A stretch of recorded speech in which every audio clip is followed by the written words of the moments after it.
നമ്മുടെ കലിംഗ സൂപ്പർ കപ്പിന്റെ കാര്യത്തിൽ ഒരു തീരുമാനം. കലിംഗ സൂപ്പർ കപ്പ് എന്ന് പറയാൻ പറ്റത്തില്ലല്ലോ. സൂപ്പർ കപ്പ് ഇന്ത്യൻ ഫുട്ബോളിലെ ഒരു കപ്പ് ടൂർണമെന്റ് ആയിട്ടുള്ള സൂപ്പർ കപ്പ് ടൂർണമെന്റ് ISL കഴിഞ്ഞാൽ ഉടനെ തന്നെ ആരംഭിക്കും. അതിന്റെ ഡേറ്റും കാര്യങ്ങളൊക്കെ തീരുമാനമായതായിട്ട് നേരത്തെ ഇന്ത്യൻ മാധ്യമ പ്രവർത്തകർ എല്ലാവരും റിപ്പോർട്ട് ചെയ്തതാണ്.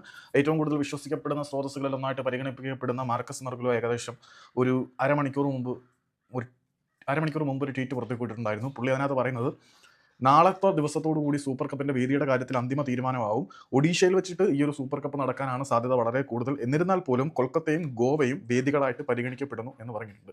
തീയതിയുടെ കാര്യം ഏതാണ്ട് തീരുമാനമായിട്ടുണ്ട് എങ്കിൽ പോലും വേദിയുടെ കാര്യം ഒഡീഷയാണ് എന്നുള്ള കാര്യം ഏകദേശം ഉറപ്പാണ് എങ്കിൽ പോലും ഒരു അവസാനഘട്ട ചർച്ചയ്ക്ക് ഗോവയെയും കൊൽക്കത്തയും കൂടി പരിഗണിക്കുന്നുണ്ട് എന്നാണ് പറയുന്നത്. കൊൽക്കത്തയിൽ അത്യാവശ്യം നല്ല സ്റ്റേഡിയങ്ങളുണ്ട്. നമ്മുടെ യുവഭാരതി ക്രീഡാങ്കൺ സ്റ്റേഡിയം ഉണ്ട്, കിഷോർ ഭാരതി ക്രീഡാങ്കൺ സ്റ്റേഡിയം ഉണ്ട്. അങ്ങനെ അത് കൂടാതെ മോഹൻ ബഗാന്റെ കുറച്ച് ട്രെയിനിങ് ഗ്രൗണ്ടും കാര്യങ്ങളൊക്കെ ഉണ്ട്. അത്യാവശ്യം നല്ല സ്റ്റേഡിയം ഫെസിലിറ്റീസ് ഈസ്റ്റ് ബംഗാളും മോഹൻ ബഗാനും ഒക്കെ ചേർന്നിട്ട് അവിടെ ഒരുക്കി വെച്ചിട്ടുണ്ട്.